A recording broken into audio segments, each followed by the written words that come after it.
I actually spent like 2 minutes before this video trying to make the lighting look better in here. This is the best I could come up with.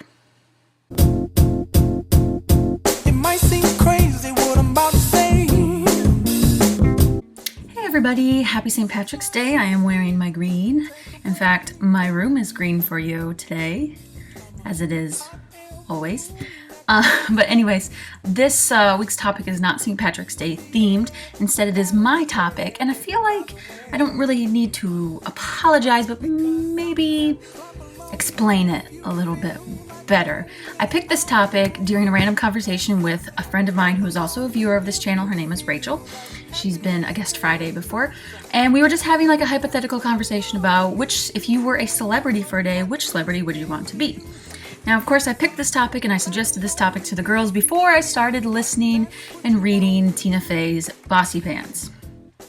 If you've never read the book, I am currently in the middle of listening to the book because in the audio version, Tina Fey actually reads it to you, which I find quite entertaining. Very entertaining. I laugh a lot. But anyways, one of the first chapters in the book is called something to the effect of Why Women Have to Be Everything. And she basically just talks about how celebrities have taught us that there's a specific way that we need to look and we need to be, whether it's J-Lo with a big butt or Farrah Fawcett with the hair, or, I could name different people. This topic is not about that.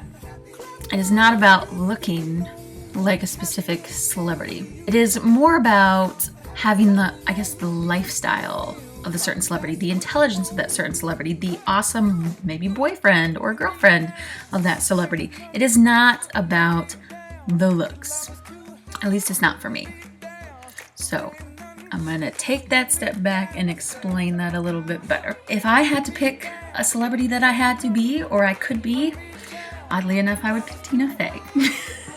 And I had picked her before I even started listening to the book. And that's just because from the moment I watched 30 Rock, I knew that I was Liz Lemon. And that was totally me. And even though Liz Lemon was like a writer-producer for a sitcom TV show, and I'm a writer-producer for a news-based TV show, her mannerisms were me. So if I could be a celebrity for the day, it would be Tina Fey, because I'd want to get into her mind and understand the hilarity that is her and the writing that is her.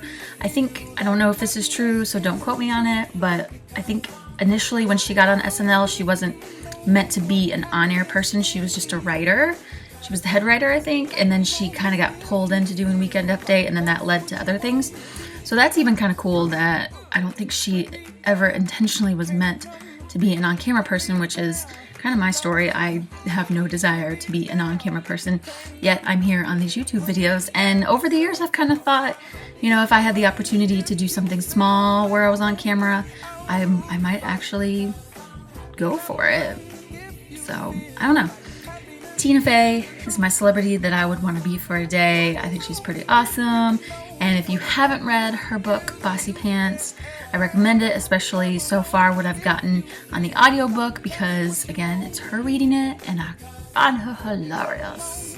So I hope everyone has a good St. Patrick's Day. I put this on my Facebook, but St. Patrick's Day reminds me of my grandma, who is the grandmother that I was named for. She passed away in 2001, April of 2001. She was a huge St. Patrick's Day fan, loved everything Irish. So enjoy the St. Patrick's Day, even if people think it's a mediocre holiday or a holiday that celebrates stereotypes. Just celebrate it with somebody you love.